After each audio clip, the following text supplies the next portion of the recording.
In this episode I want to talk about sharpness. And sharpness is, here in this tutorial at least, more or less based on perception, because I have found no real measurement for this kind of sharpness what we have in images. And of course sharpness means crispness or the amount of contrast and so on. These guys here, the resolution and the acutance, are normally the most important parts in the whole equation. There's more, of course, and I will give you some more examples, but these two guys normally result into what we perceive as sharpness. Okay, there's a little bit more to it, and I put this here away for a moment, and we can say that contrast, for example, increases the idea of sharpness. That has to do, of course, as well to do with saturation.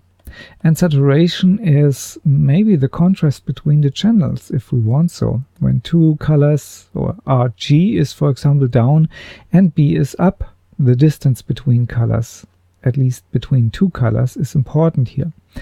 If every color is on the same value and every luminance is on the same value, then we have just a gray, perhaps a medium gray. So saturation and contrast is something that we have to consider, but for the time being I want to focus here on resolution and acutance. And there's of course a little bit more to it. It's a whole science. Finally, resolution. Normally we agree to that we have an image that has a certain amount of pixels, and when we get an image out of camera we say this has, for example, 21 megapixels. Then we have an idea what we get here. Of course, we know that we have to deal with bion patterns in our cameras normally. And that means we have here a green, we have there a green, a red and a blue. Maybe in a different sequence here. But from each we take the luminance, and with all these neighbors around, with a very specific algorithm, which is different for each and every camera, we create finally for each of these dots here an RG and B value. And so we do this for this one, for this one, for this one, and finally in my example here for 21 megapixels. That is finally a calculation which leads of course to a certain amount of blurriness. And when you listen to some camera manufacturers, you have to record in 5K to create finally something that is called 4K. For cinema, for example, they don't even consider that when you shoot with 4K that you get 4K based on this here. Okay, then comes the clever idea, of course, to say, hey, when pixel amount is just resolution, then let's just double the pixel amount just by upressing. And there are some clever algorithm available, which leads sometimes to really good results, but most of the time when I have an object here and I just double the resolution, I would even think that we have sometimes the result of a lesser quality in the image. So just to count pixels is not the way to go. And the resolution is finally not only the result of the amount of pixels. When you remember when we had here our Earth or the world, and then the camera, and here Cinema 4D, my little logo that I have introduced in the first part. And we have here of course then these intersections of these worlds. This would be here the lens, this would be here the image format that we feed into Cinema 4D, and this is just the camera. So we have to deal here with first the lens, and the resolution of a lens is practically, and I simplify here, marked with the resolving power. It's not just clear glass, it has a quality, and when you had one day a very cheap lens on your camera, you might notice that everything is a little bit blurry. Maybe not in the middle, but on the borders here. That's mostly where cheap lenses go really fast down in quality.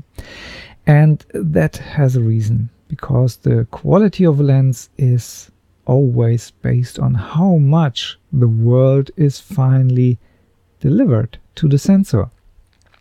The sensor was already discussed a little bit, and then we compress it or we put it just in an image format. The image finally can be also limit the quality, maybe just in bit depths. Maybe we use only 8-bit for this image, which is of course per channel, and that is a very low quality. We get only maximum 256 steps per channel. RGB is then a channel each time, and that might be a lot, but if you have colors from a blue sky, then you have only few colors that are, or gray values, that are on the whole range from 0 to 255 are sitting exactly here or here, maybe just very close together, and you have maybe only 3 different areas where you can put these pixels in for the whole sky, and then you have banding. So that is a bad idea, and so 16-bit is of course the better way. And when you have 3 exposures, put this in HDRI and solve it with 32-bit per channel. I hear you. That's bigger. Yes.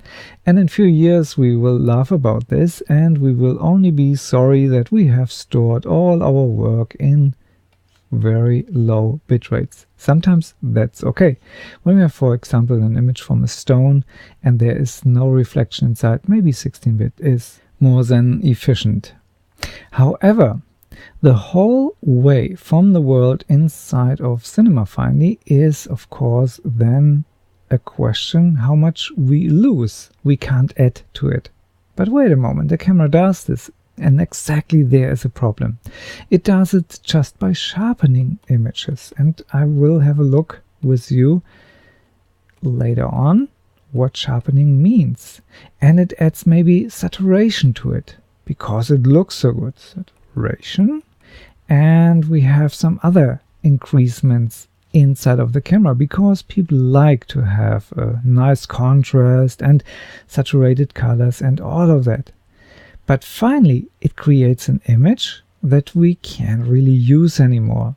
So my suggestion is for the camera, set this all to neutral. No sharpening, no increasement of saturation or something like that. No picture profile that gives you a nicer landscape and all of that. Just no.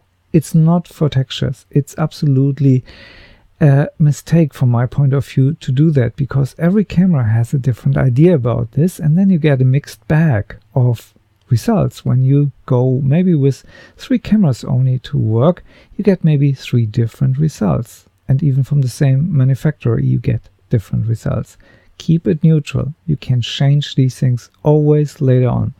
So I put this little rant here away and back to resolution. So the resolution is based on what we get, and of course we should have the maximum pixel amount, but always only as much as the lens finally gives you, or the sensor, or the algorithm in the camera, the CPU of the camera, so to say.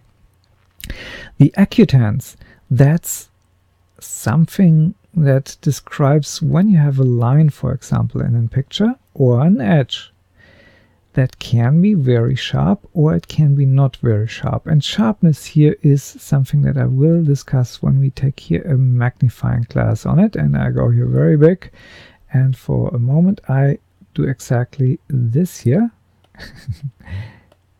Oh god. So if we get maybe then just something like this, where we have a lot of fuzziness on the side, or when I go here with my brush then and create a line like this, you can see here this line, and I have to change here my color, this line here on this edge. This is very sharp now, and it was very fuzzy before. And this is exactly the acutance, the border sharpness, so to say, or edge sharpness, if I translate this correctly. And the more we can have what was before a very sharp edge or a very precise edge later on in our image, then we have a high acutance. And the resolution can be very nice, but when everything is a little bit fuzzy then, or blurry, then we get not the sharpness that we want to have. And again, we have to deal normally with something that is called sharpening in the camera or in our image editor, and this creates, of course, some trouble. I have prepared something to illustrate this, and let's hop over to the next image. In this image we have two qualities, and I have given now already the little secret away. Can you see it? Blame it on the compression of the tutorials? Okay, let's overcome this compression by just scaling it up to 400%. Now you can see it. What I have done here is to take the right side and I have scaled it down to 50%. It was exactly as the left side. After I have pressed return to agree to the size change, to the scale, I have scaled it up back to 200%, which means 50 down, 200 up. I had exactly the same size as before. As you can see here on the stripes, they are exactly the same. But I have increased here the blurriness on the edges. After that, I have used a sharpening tool. And the sharpening tool gave me here something that I want to show you here, of course. Have an eye on these values here. It's gray, it's always the same for RGB. Here we have, for this one, 104. And for these stripes here now 114, because I had to increase and decrease the contrast here to get the same sharpness back after the sharpness. When I take here the pale gray area, then we have 192, and in this picture we have 180, 177, something here in that area. And that is of course a complete different picture here now.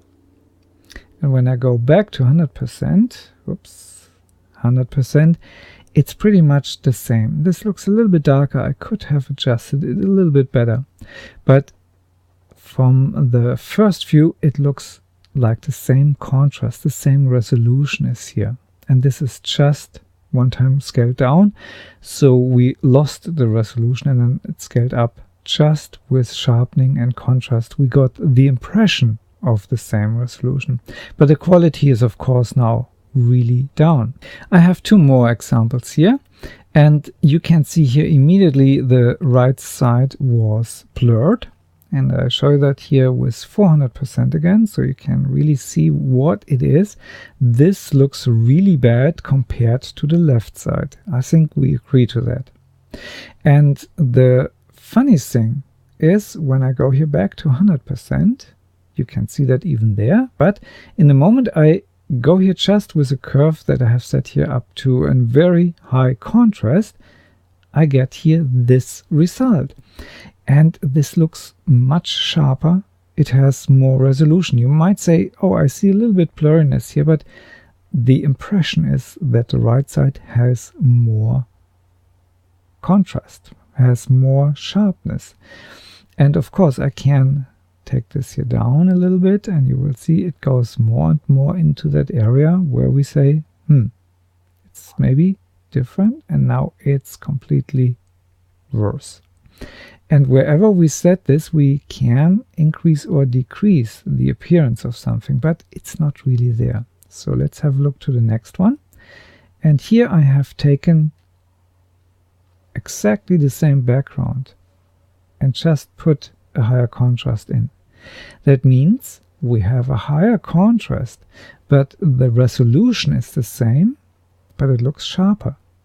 And of course the occupance is the same, as we can see here. And I go closer and closer into it until we see the pixels. There is always only a two-color version in each side, pale and darker, white and nearly black. There's no gray here, and there's no extra gray value here.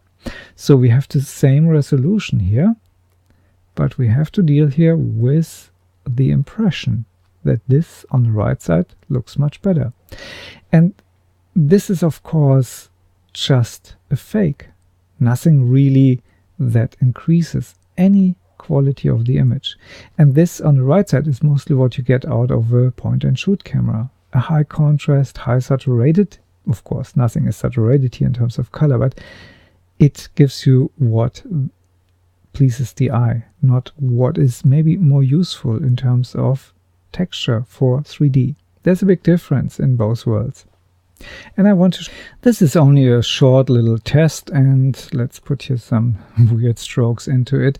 And what I want to do here is, of course, just to take the sharpen and the unsharp mask, and I want to see what I get here when I overdo it a little bit. And of course I have to overdo it to give you just what it normally does, but not maybe directly visible to the eye. And these artifacts here, and I switch back and forth, so you see the color changes. We get here these brighter areas, and I say for a moment okay, and we go here maybe with a curve into the game, and I do this here again, and then I do the same strokes here again, just on top of that, and I do the sharpening here as it was before. And you can see here we have here these very weird guys sitting back and forth, back and forth. And I switch off the curves again, back and forth. The whole picture changes.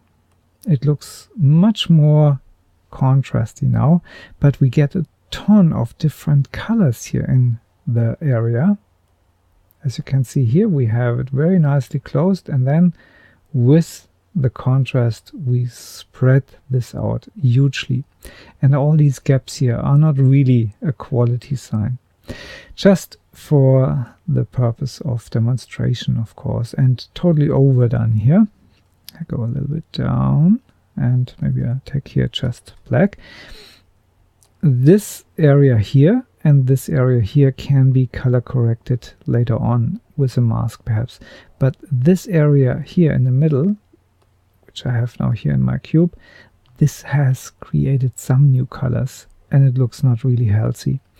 And now keep in mind, when you do those things, and I go here just from the start again, and I overdo it now completely over the top to make really my point, everything completely up. And you can see here we get even brighter values, we get here very highly saturated values, and this is how cheap sharpening works.